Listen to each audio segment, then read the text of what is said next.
Hey friends, this is Lauren from Mama's Learning Corner, and today I wanted to share with you some of the ways that we redeem our homeschool mornings that have gone bad. Surely I am not the only mother that gets aggravated in the mornings when I've told my children 7 times to do their chore charts, or there's just bad attitudes all around, arguing or bickering, any of those things that would try to ruin our homeschool day. Those things that happen before 8:30 in the morning. So for whatever the reason, I have had lots of opportunity to work on redeeming our homeschool day, to kind of turn things around. We're going through a season of just a harder season of discipline and character building and that kind of thing. So I've had, unfortunately for me, lots of practice in trying to figure out how to make the most of our day that has started out so poorly. And there's a reason I'm sitting outside on my back deck, and I'll get to that in just a minute. But here's some quick tips of things that I have learned that have truly helped us redeem our day and not stay stuck in just a time of bad mood for the whole day or bad attitudes. So the first thing that I do is get to the heart of the matter. What is the reason that my child is being disobedient? What is the reason that my child is yelling at her brother or sisters? Is she hungry? Did she not get enough to eat for breakfast? Did she sleep poorly last night? Is she just grumpy? If there's things that I can do to help her improve her attitude, I want to do those things. If she's hungry, good, yeah, go get a snack. Even if we just ate breakfast, that's okay. If she's tired, maybe she needs some time to sit alone on her bed and listen to her CDs. I don't know. But whatever I can do to help her get out of her bad attitude, I want to do, because, your actions affect other people, mainly me, your mother. So I want to help you get out of your bad mood. So the first thing I do is go to the heart of the matter and see and address that first. The second thing that has really helped, if there's just apologies all around, and that means me included. I have a couple of children that have a really hard time saying they're sorry, so I make sure that I really model for them what an apology looks like and why that's important.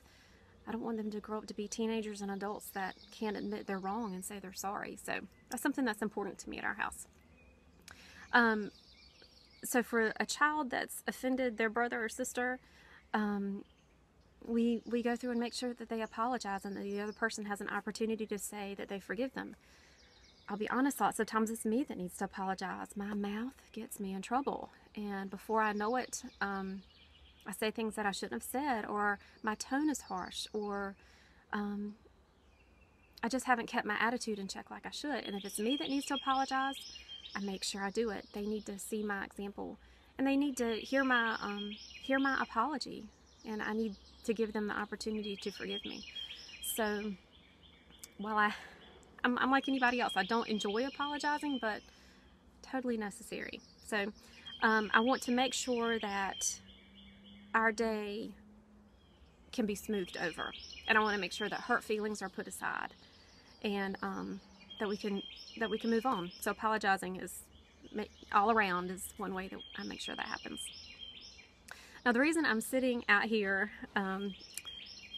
is because when my attitude is the pits and it's me that's causing the trouble, I just have to step outside a few minutes.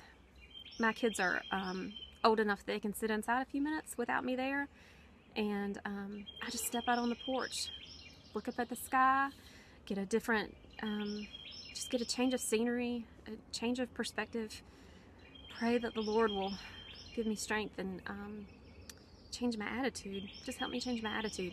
So I have to go outside a few minutes. Crisp air, fresh air works wonders, and that when I come back in, 2 or 3 minutes later, I'm usually okay. So this helps me get my own attitude in check if I'm the problem that morning.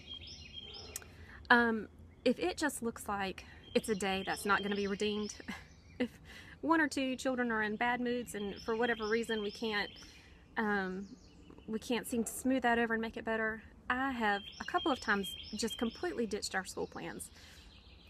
If it's rainy and bad weather, we sit inside and, have a read aloud morning. If the day is beautiful like it is today, we've gone to the park a couple of times. But there's sometimes you just need to get out of the house, or you just need to change from your routine.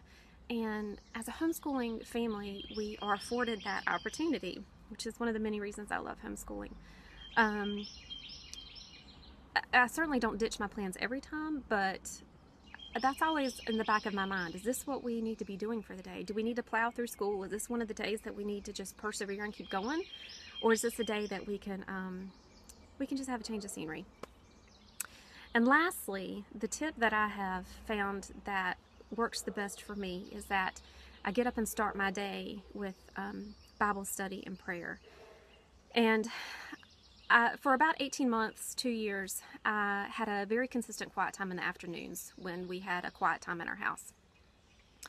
But over the last several months, the Lord has showed me that that is not when I need to be doing my quiet time. I'm not saying this is for everybody. I'm saying that this is for me.